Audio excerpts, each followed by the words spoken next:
on ne peut pas ne pas comprendre que c'est l'élection la plus importante d'un pays. Donc au moins, sur le peloton de départ, il faut que tous les candidats soient en équité. Soient en équité totale. S'il y a 1 milliard pour la RDPC, il doit avoir 1 milliard pour les autres. S'il y a 500 millions pour la RDPC, il doit... Parce que c'est pas normal qu'aujourd'hui on va se fonder sur le fait qu'ils ont 153 députés de 180, eh bien ils auront sur 1,7 milliard, ils auront 1 milliard, et les autres, ils sont battus d'avance. Pourquoi je dis ça? Je termine en disant ceci. Une campagne électorale, c'est des coûts. C'est beaucoup d'argent. Bien sûr. Ils sont dans les 10 régions, dans tous les hameaux. Un candidat qui a limité à Douala, à Konsamba, à Yaoundé ou à Bafia, il y a un problème. On ne peut pas toucher nos électeurs. Et dans certaines localités, dans un village, il n'y a que les bulletins du RDPC. Ce qui n'est pas normal. Donc il y a beaucoup de problèmes qui se posent. Il faudrait que les gens apprennent à identifier les problèmes à la source et les combattre tels qu'ils sont. Comment doit-on gouverner? Les extrémistes ne peuvent pas gouverner avec les modérés, qui ne peuvent pas à leur tour gouverner avec les gens du centre. Donc, le système de Biamosco, ça fait 34 ans que ça dure. Ça ne marche pas. Ça ne marche pas. Donc il faut trouver des hommes et des femmes sérieux dans l'opposition, qui pensent d'abord à une plateforme idéologique ou politique, avant de se lancer dans un consensus ou dans une plateforme gouvernementale. On ne peut plus aller comme ça, après 35 ans pratiquement d'erreurs, à refaire les mêmes erreurs chaque 7 ans. Ça n'est pas sérieux. Donc moi j'ai le privilège d'avoir été investi par mon parti à part, nous pensons que la vieille opposition a échoué. Nous voulons incarner ici maintenant la nouvelle opposition, qui se fonde sur des pratiques, je dirais pas scientifiques, mais des pratiques rationnelles. Quand on va aller ensemble, on doit savoir avec qui on chemine. On ne mélange pas les pommes et les patates, les choux et je sais pas, du riz. Non. Nous voulons aller ensemble dans quel sens? Vous mettez quel parti? Non, je ne vais pas me livrer à cet exercice de mettre quel parti. On sait bien que les partis qui sont modérés, on les connaît. Les partis qui prônent un système recentré sur l'homme, sur le progrès social, on les connaît. Les partis conservateurs, comme le RDPC, on le connaît. Les partis collaborationnistes, comme le FSNC ou le NDP, l'ANDP ou le MDR, on les connaît. C'est les gens maintenant qui paieront en disant qu'ils sont devenus opposants. On est opposants le lundi, on est membre du gouvernement mardi, et mercredi, on est de nouveau opposants. Il y a un problème. Donc moi, je ne mélange pas les choux et les patates. Moi, je suis pour une opposition recentrée sur le programme, un programme de campagne, une plateforme de gouvernance. Parce que c'est ça aussi la crédibilité face aux électeurs. Ils ne vont pas simplement dire que oui, il faut faire tomber le régime. Certes, c'est légitime. Mais comment va-t-on faire pour y arriver? Donc je pense qu'avant de parler de consensus, d'ailleurs c'est un mot qui revient tous les 7 ans, et ça n'a jamais marché. Ça n'a jamais marché. Je termine en un mot, en disant qu'en 92, il y avait une force centrifuge de partis politiques derrière Nidjon Froundi, mais on sait quand même qu'il y a eu des francs-tireurs, tels que Kindi Jean-Jacques et M. Bello Bouba, déjà à l'époque, qui s'est tiré du groupe et allait se porter candidat. Et finalement, aux élections législatives de mars 92, il a livré ses voix au parti d'en face. Voilà, donc il faut bien se méfier quand on parle d'opposition et de consensus au Cameroun. Premièrement, je pense qu'il est normal qu'on ait peur de la fraude.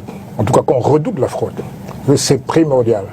Si mes électeurs viennent voter avec le cœur sincère et qu'il y a un système organisé de fraude mis en place, alors là, c'est dangereux. Et ça a même un impact à la fois psychologique et social. Parce que le désintérêt des électeurs, souvent, pour les bureaux de vote, vient aussi du fait qu'ils se disent que les votes ne servent plus à rien, puisque la fraude est devenue quasiment scientifique. Donc il est tout à fait légitime de redouter la fraude. Deuxièmement, il parle de système. Mais le système, c'est le moyen de dévolution du pouvoir. On doit d'abord et surtout s'intéresser au système électoral. Pourquoi nous dénonçons le code électoral? Parce que c'est pétri d'articles qui sont nocifs pour une vraie démocratie, qui sont même, j'allais dire, contraires à l'esprit démocratique. L'article 113, par exemple, on dit que dans un bureau de vote, les résultats après dépouillement, il a rappelé, sont immédiatement, je souligne l'adverbe immédiatement, rendus publics. Or, dans les faits, en tout cas pour les élections présidentielles, on dit que les tendances sont interdites. Mais c'est totalement antinomique. Si on dit qu'immédiatement, vous ne devez pas interdire les tendances, ça n'a pas de sens. Par ailleurs, moi je considère que, aujourd'hui, ce qui se passe, il faut savoir qu'il y a souvent une confusion qui est faite, et il a raison, entre ce qu'on appelle le scrutateur et le représentant. C'est vrai. Le représentant est commis, mandaté par un parti politique. Mais là aussi, il y a un problème financier important qui se pose, parce qu'en vérité, on a voulu la démocratie à l'occidentale, mais on n'arrive pas à la financer. Or, la démocratie a un coût, je veux dire quoi par là? Il y a au Cameroun, à l'heure actuelle, 26 000 bureaux de vote. Alors, s'il faut donner le petit déjeuner ou le déjeuner à nos représentants, au moins 2 à 3 000 francs, c'est pas loin de 75 millions par candidat ou par liste. Beaucoup de candidats n'ont pas 75 millions. S'il n'y a que un représentant, s'il y a 2, il faudrait multiplier les 75 millions fois 2. Autant ne pas être candidat si vous n'avez pas les... Non, c'est pas ça. C'est que la démocratie ne peut pas se ramener à une question d'argent. D'où le combat politique. Or, le candidat de RDPC, en général, a les moyens très larges. Et surtout les moyens de l'État. Donc, moi, ce que je dis, il ne faut pas certes se contenter de dénoncer, de décrier. C'est vrai, il a raison. Mais en même temps, ce qu'il faut interdire, c'est simplement se focaliser sur la dénonciation pure et simple.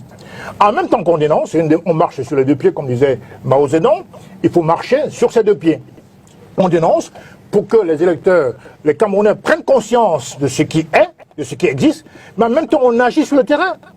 Moi j'ai assisté en 2011, quand j'étais représentant du SDF aux élections présidentielles, dans des centres d'antenne de l'ICAM, mais j'ai vu simplement des personnels du bureau de vote sortir de l'enveloppe un PV, l'enveloppe étant censée être hermétiquement fermée, et mettre l'effaceur liquide. En 2013, pardon. Et ça, ce n'est pas normal. C'est des faits qui existent. Mais une fois qu'on a dit ça, faut-il se coucher sur ses lauriers? Non. Il faut agir. Et par ailleurs, je continue à penser qu'aujourd'hui, la démocratie, je le répète, doit être financée. Il est anormal, ce système de représentativité, selon le nombre d'élus qu'on a. Oui, je veux bien comprendre qu'on va financer la première tranche en fonction des élus que l'on a. Mais c'est injuste, puisque l'élection présidentielle, on ne peut pas ne pas comprendre que c'est l'élection la plus importante d'un pays.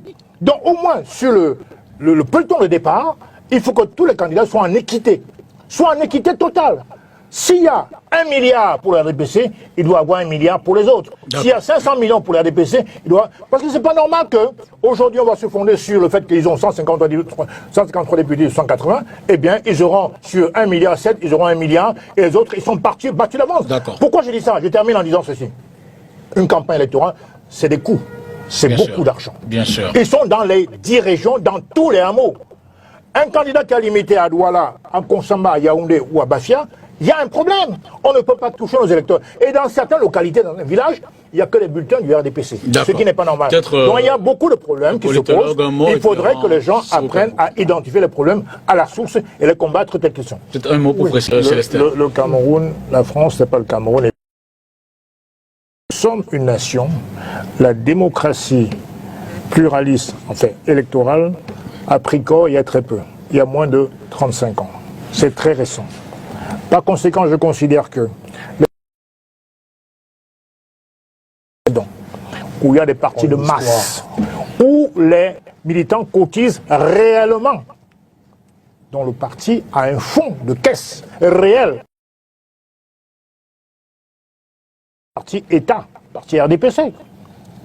Alors, vous avez des élites, des gens qui sont adhérents mais pas militants. Généralement, les hommes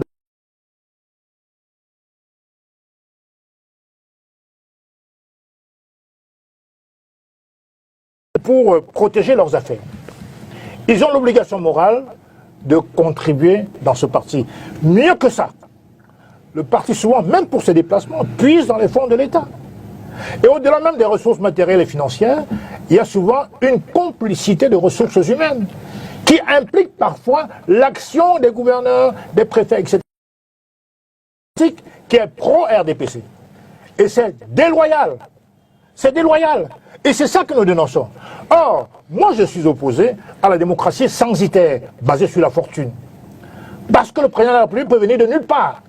Ce qui est important, c'est la qualité de l'homme ou de la femme qui veut diriger les Camerounais. Si on commence à mettre l'accent sur la fortune de l'individu, eh bien, moi je suis multimilliardaire, je ne connais rien à la politique, j'achète tout le monde. Puisqu'il y a un chômage qui est assez galopant au pays, tout le monde dans la misère. Donc c'est la raison pour laquelle il faut que l'État prenne c'est responsabilité. De dire, nous voulons progresser dans la démocratie. Il faut donc financer cette démocratie. Au moins pour le démarrage. Ça veut dire quoi? Ça veut dire qu'on démarre avec 20 ou 21 candidats. S'il y a 2 tranches ou 3 tranches à financer, la première, où il n'y a pas encore de résultat, on dit, ok, si vous êtes sur le même point d'égalité, au nom du... On part de là. Comme ça, chaque candidat peut être présent dans les 10 régions. Parce que sinon, le contraire, c'est quoi? Le contraire, c'est que quand un candidat roule le pavé, tape le pavé dans une région, ou 2 maximum, le RDPC parti État avait les moyens conséquents de l'État, parce qu'on ne contrôle rien du tout. Ils sont dans les 10 régions, dont le match est biaisé à l'avance. D'accord. Donc, par ailleurs, je continue à dire ceci. Il y a un élément fondamental. N'oubliez pas que nous sommes quand même dans un pays où les gens ont quand même eu ce dégoût. On parlait d'abstentionnisme tout à l'heure, ce dégoût à cause aussi de la superpuissance octroyée aux partis au pouvoir. Si nous voulons aller vers un pays raisonnablement apprécié dans le monde, il faut naturellement revoir les méthodes du code électoral. Prenez l'article 44 du code électoral. Le président de la République au Cameroun est en même temps président d'un parti en compétition. Il nomme le directeur du conseil électoral, il nomme le directeur d'Elections Cameroun. Et il peut, selon l'article 44 alinéa 1, le démettre s'il estime qu'il a failli à sa fonction. Or, il se peut qu'il soit lui-même candidat. C'est-à-dire que le candidat, vous comme moi, a le pouvoir de démettre le maître des élections et donc l'influencer. D'ailleurs même, l'article 41 dit il est éventuellement renouvelable, son mandat. D'accord. C'est-à-dire qu'il y a tout un artifice qui est mis en place pour essayer d'impressionner ceux qui ne sont pas du parti au pouvoir. Et ça biaise le système électoral qui est primordial. Mais seulement, on ne peut pas en tant que candidat se focaliser uniquement sur les dénonciations. Vaincre. Et puis je suis ravi ce soir parce que effectivement on initie le débat sur les programmes politiques. Peut-être qu'on va y venir tout à l'heure. On y arrive. Donc On y arrive. c'est important que les électeurs sachent à quelle sauce, entre guillemets, seront mangés quand tel ou tel candidat sera... On y arrive en passant par quelle question, sachant qu'il faut, par cette question, pardon, sachant qu'il faut disposer d'un élu pour présenter sa candidature ou de 300 signatures pour être candidat, par quel mécanisme chacun de vous entend-il? Je voulais dire un mot là-dessus. Ouais. La loi ne parle pas d'avoir un élu. Je regrette de le rappeler. Minimum. Non, la loi parle de parti représenté. C'est la formule qui est utilisée. Mais par quoi? Parce que sinon l'UPC, qui a le droit d'investir quelqu'un, n'a pas d'élu. La loi ne dit pas parti représenté, la loi dit plutôt parti non représenté. Bon, ça revient au même. Non, ça revient pas au même. Non. Pour les partis non représentés, il faut avoir 300 signatures, ça revient au même. Donc, ce qui est sûr, c'est que la formule avoir des élus n'existe pas dans le code pénal. Exact. Par contre, ce qui est important, c'est que la notion de parti représenté l'est sur la base d'un PV établi par le Conseil constitutionnel le jour du dépouillement.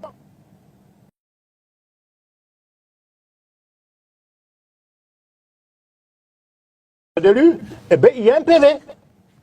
Ce n'est pas apprécié de manière post-électorale, c'est apprécié au moment où il y a les élections. Ce qui fait que les aficionados d'une théorie qui consiste à dire que, eh ben, je peux débaucher un militant, un élu dans notre parti et m'octroyer l'onction de l'éligibilité. C'est faux. Puisque on parle de droit de code électoral. On ne peut parler que d'élection. Les élus, c'est par voie naturelle. D'accord. Alors, si vous souhaitez avoir des élus, eh bien, allez aux élections. Fort de ce mécanisme, vous, par quel moyen entendez-vous vous présenter selon l'un ou l'autre cas? Eh bien, vous l'avez dit, depuis tard, la loi. La loi nous offre 2 options. D'accord. Soit sollicité de la part des conseils municipaux, des députés, des conseils régionaux, ben, leur signature, quitte à les supplier de manière démocratique. Ou alors, peut-être trouver un parti qui n'a pas de candidat, mais qui a des élus, qui a des représentants dans les conseils municipaux, etc., pour qu'ils puissent vous investir. C'est possible. Jacques?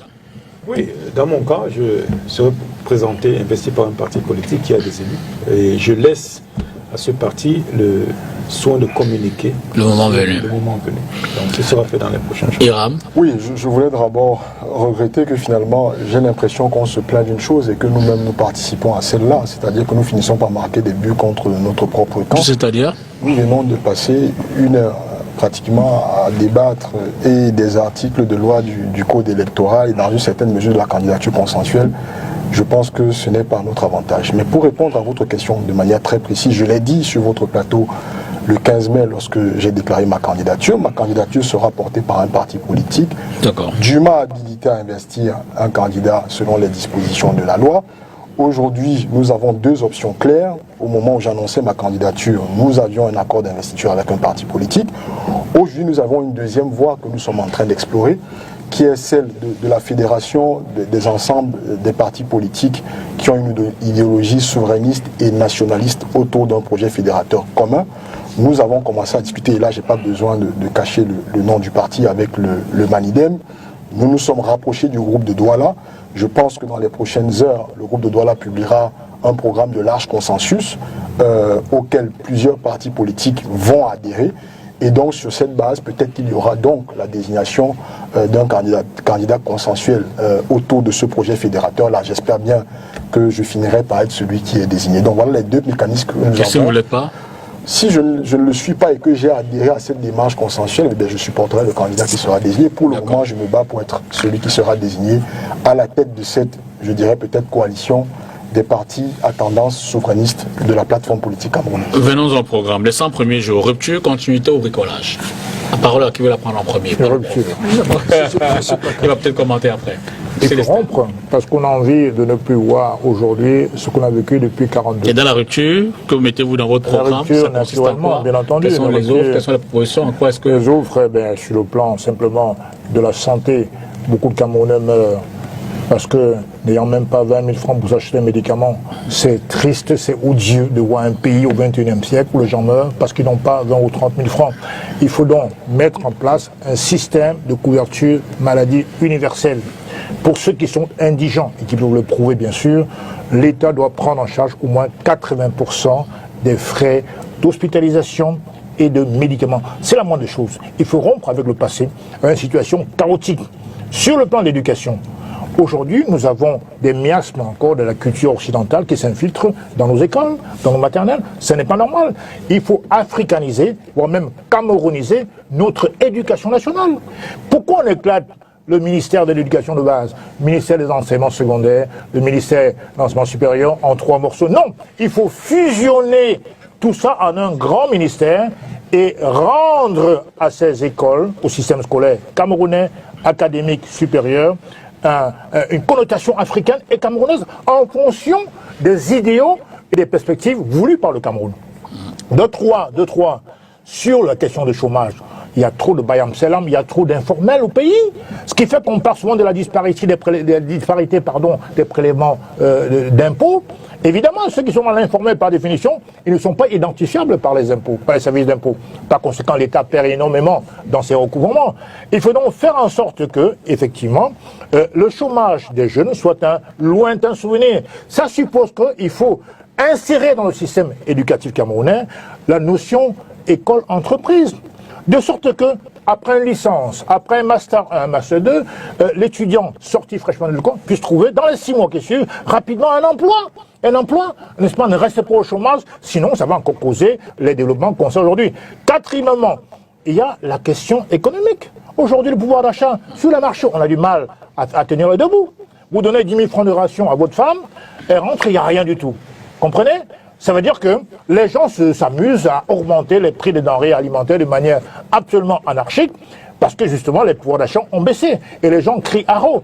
Il faut donc passer par la politique de la hausse salariale. Si les gens n'ont pas un salaire assez élevé, comment peuvent-ils consommer? Et s'ils ne consomment pas, mais les boutiques, ils sont dans la dèche. Ils ne peuvent pas, effectivement, cotiser dans leurs impôts. Ils ne peuvent pas contribuer à leur imposition normale. Parce qu'ils vont chercher les moyens pour frauder, ou pour acheter les agents d'impôts. Il faut donc mener une politique de hausse salariale. Et pour terminer, terminé. Je pense qu'aujourd'hui, on a une croissance économique extrêmement ridicule, même pas 4%, alors même que dans les années 70, on était à 2 chiffres. C'est possible de relancer la croissance en rehaussant les salaires. C'est la raison pour laquelle, moi, candidat de APA, je propose un salaire minimum de 200 000 francs CFA. Rien sur les institutions, il n'y a pas de réforme? Il y a des réformes, bien sûr. D'accord. Alors, par quel mécanisme vous financez votre campagne? C'est très simple. On a signé en 2014 les APE, qui était un scandale pour le pays. Les APE, c'est les accords de partenariat. Votre campagne, votre candidature déjà et votre campagne, comment vous le financez? Vous faites aussi un appel à fonds, vous avez des soutiens? Tous les candidats, même aux États-Unis, font des appels au fonds. Bien sûr, il y a une partie qui est peut-être personnelle, mais ça ne peut pas suffire naturellement. Les plus grands candidats des plus grands pays font appel au fundraising, ça c'est tout à fait naturel. Donc on le fera et on ira jusqu'au bout dans cette campagne. Hiram, rupture, continuité au bricolage. Nécessairement rupture, après 42 ans de règne d'un même régime. Qu'est-ce que vous imitez? Je pense que ce sera difficile pour moi en 5 minutes d'étaler toutes les mesures clés de mon programme, donc je me contenterai peut-être de dire ce que je ferai durant les 100 premiers jours. C'est ce qui m'a l'air d'être le plus important. Et donc, durant ces 100 premiers jours-là, nous allons nous attaquer à ce que nous estimons être les 3 principaux problèmes qui touchent l'ensemble des Camerounais. La question de la guerre dans le nord-ouest et le sud-ouest, pour ne pas dire la question de la paix, la question du pouvoir d'achat et de la gestion de l'argent des Camerounais, et enfin, la question de la réconciliation du Cameroun avec son histoire. Donc, dès le lendemain de notre élection à la tête de l'État, nous allons déclarer immédiatement un cessez-le-feu dans les régions du nord-ouest et du sud-ouest, ouvrir des discussions avec ceux de nos frères et sœurs qui ont choisi le chemin de la violence, avec pour objectif qu'au bout des 100 premiers jours, ils aient, eux, déposé les armes et que nous puissions démilitariser ces 2 régions. Et dans la foulée, nous allons démarrer des consultations à l'échelle locale, puis départementale, régionale, avec pour objectif de tenir, une année après notre élection, donc en octobre 2026, une conférence nationale souveraine qui va donner l'opportunité au peuple camerounais, pour la première fois dans son histoire, de définir par lui-même son mode de vivre ensemble, c'est-à-dire la constitution, la forme de l'État, le modèle de gestion de notre territoire et de nos ressources.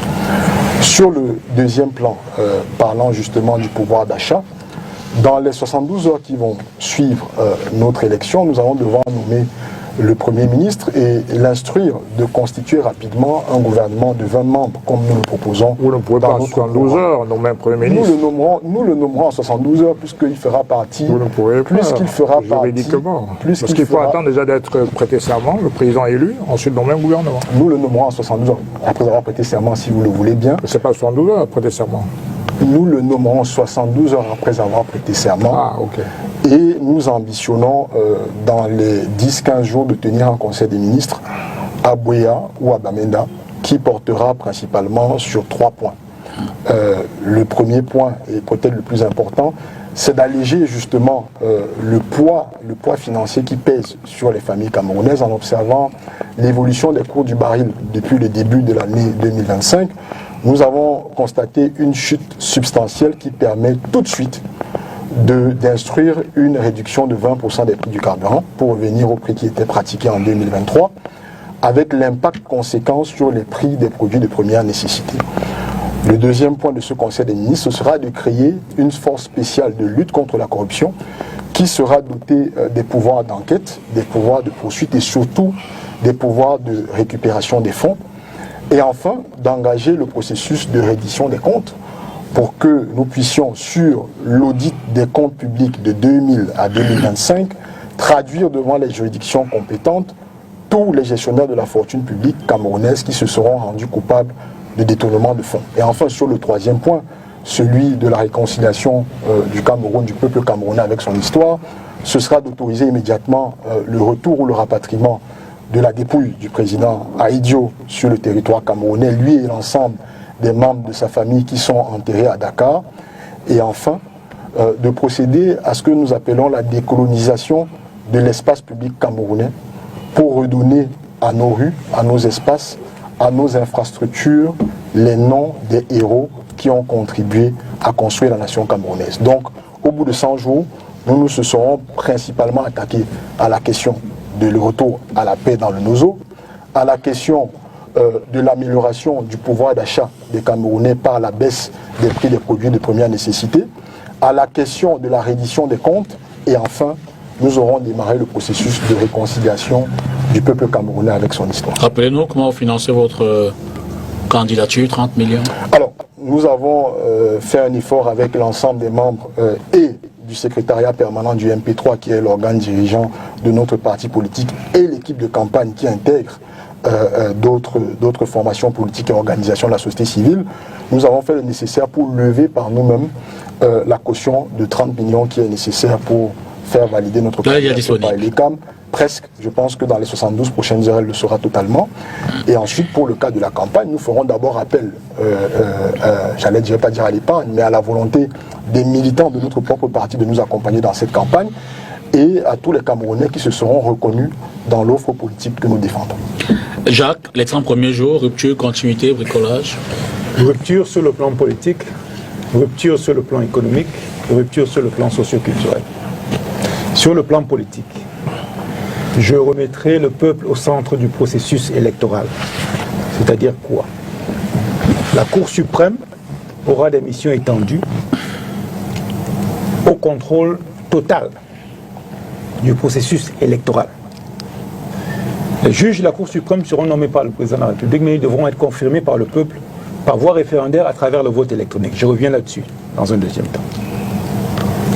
Cette Cour suprême aura également le pouvoir de destituer le président de la République s'il ne respecte pas certains articles de la Constitution, notamment ceux concernant la limitation des mandats. Paul Biya doit être le dernier Camerounais à faire plus de 14 ans au sommet de l'État. Après lui, c'est fini. Je m'assurerai que c'est le cas. Il faut que le peuple puisse voir d'autres leaders après un certain temps. Sur les élections, les candidatures, j'apporterai de la sérénité à notre climat politique. Pas de la stabilité, parce que c'est le même système depuis 1960. La sérénité, on ne l'a pas. Et on l'a vu dans le débat tout à l'heure. La sérénité passe par un système de présélection des candidats qui est juste, qui permet à chacun et au peuple de dire qui d'abord peut être candidat, parce que c'est une présélection.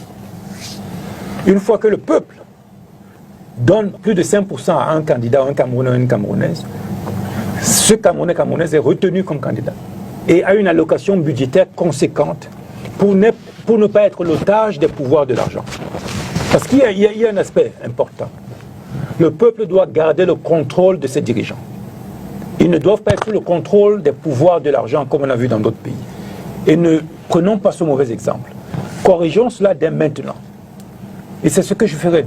Avec ces scrutins de présélection, les candidats n'auront plus de problème d'argent. Parce qu'une fois que le peuple vous a donné la légitimité avec 5% en plus, maintenant vous pourrez, vous avez une allocation budgétaire, vous serez comme un ministre, vous serez l'ordonnateur d'une ligne budgétaire conséquente pour faire campagne sérieusement. Tout se passera à travers le ministère des Finances toujours, mais au moins on n'aura plus ce problème d'argent en politique. Je compte enlever l'argent de la politique. Voilà. Malheureusement, on y est encore, on doit gérer avec. Je réglerai le problème du NOZO. La première chose que je ferai avant de finaliser la Constitution. Vous avez ici le résumé de mon projet de société. S'il vous plaît, on ne voulait pas... Le résumé, c'est le résumé. Le livre lui-même est déjà disponible au Cameroun, il a plus de 500 pages. Je donne les détails. Et beaucoup sont sur la nouvelle Constitution. Je ne vais pas m'attarder sur ça ici.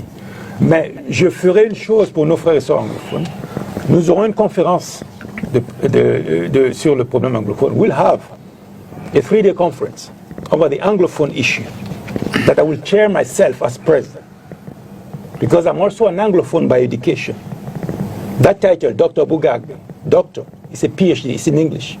That degree is entirely in English. There's no single word of French on that degree. So I see myself as an Anglophone as well. So I'm going to organize that conference. I'm going to chair it myself. I will not send a prime minister. I will not send a minister.